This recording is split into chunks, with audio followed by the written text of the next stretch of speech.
Hey, what's up, my YouTube folks?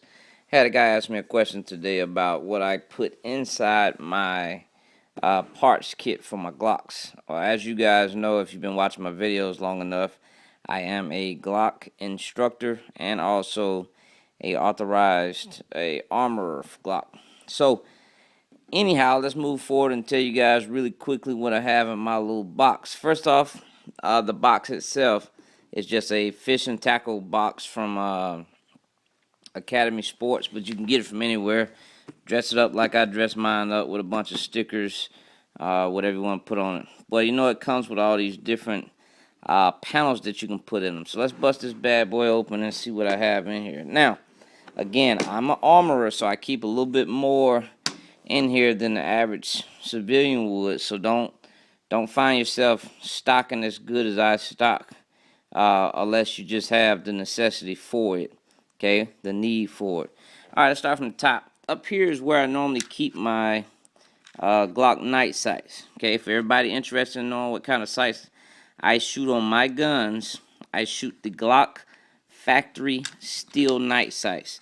They're about $58 from Glock. Okay, about $58, and that's what they look like. Okay, and the rear sights are the same. They're 100% steel, and they do the job just wonderfully.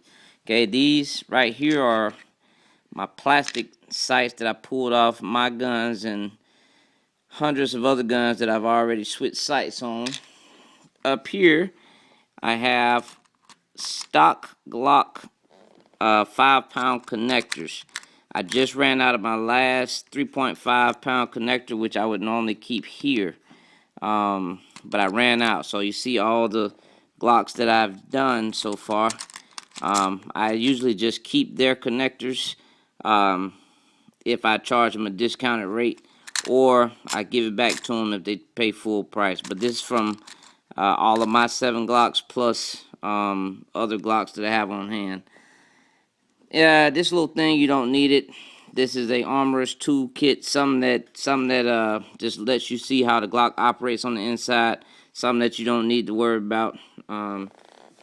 Just we're not even going to go into it. If you know what it is, you know. If you don't, you don't need it.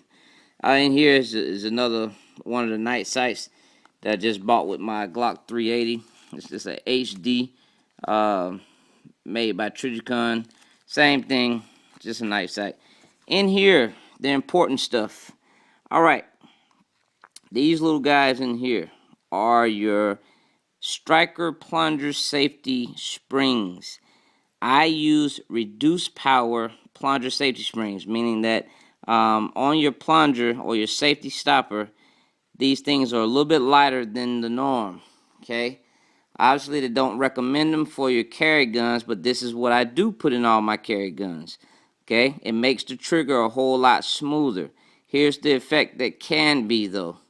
If you were to drop a Glock or something like that, this spring is not as strong as the factory spring. Therefore, if your gun did fire from being dropped on the ground, it will probably be a cause of this spring being such a light power spring. Have I ever had it happen? No. I've dropped my Glock a bunch of times. Cement, carpet, everything. Never has happened. But that's just the thing that you're chancing. In here, I just got one extended mag release. I don't really like them. So you see it stays in the box. My base plates for my mags. These are the factory triggers, blocker springs. Again, here are the reduced power. These are the standard Glock ones. Okay, same thing in this pile here.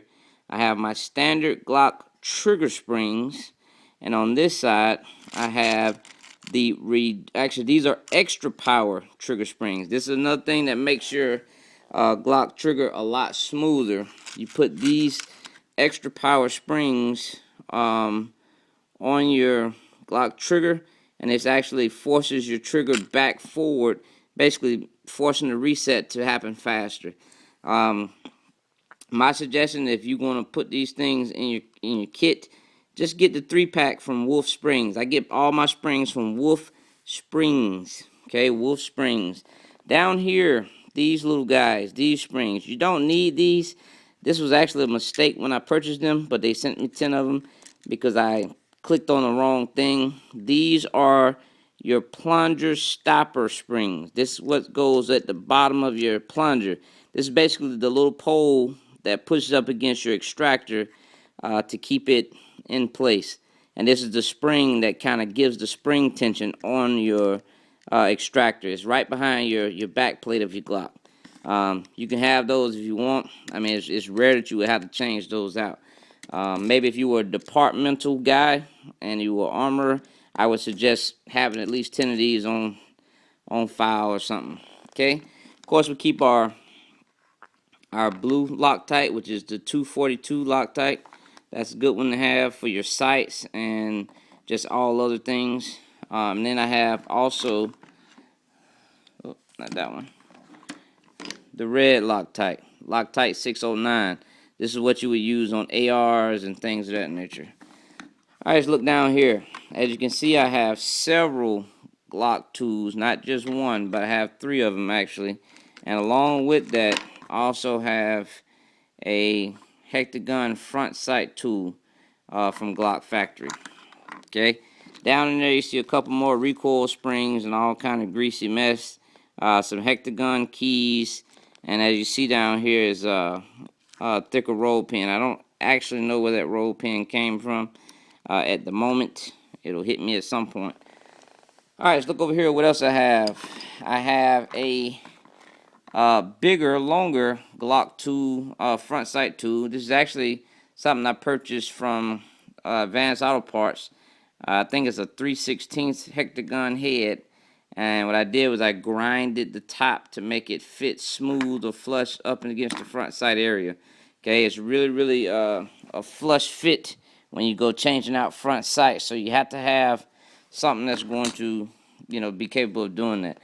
Down here, get this guy out, is my channel liner tool from Lone Wolf Distributors. You do not need a channel liner unless you just got a bunch of Glocks and you plan on changing them out.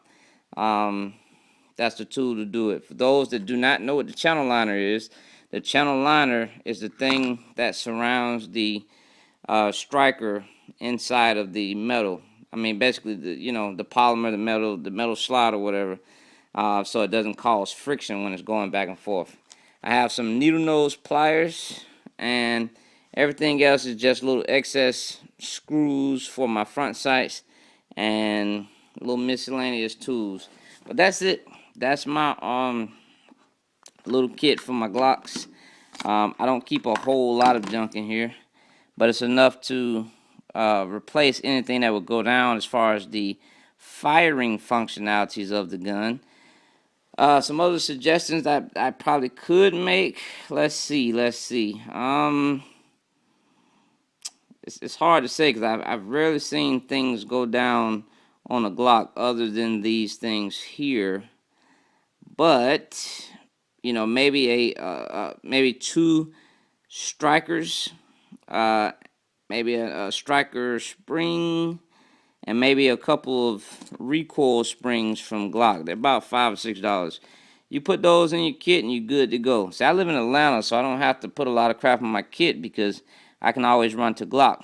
Another thing about me is I own several Glocks, so I don't need all that crap. But these are what I consider the important ones because anytime I change out somebody's guns, this is how I do it. I change out the trigger spring, the connector. Again, y'all didn't see the connectors in here, but the connectors is one of the major things I need to restock on. So connectors, trigger spring, and safety plungers blocker spring. Okay, don't confuse with these guys. Okay, this is the safety firing pin safety spring. Okay. All right, guys, it's been Steve. I love you. God wanted me to shoot this video, so there it is. Y'all make sure y'all win that goddamn fight and be Glock ready. I love you, and y'all have a great one. Remember, it's the responsibility to get home to that darn family.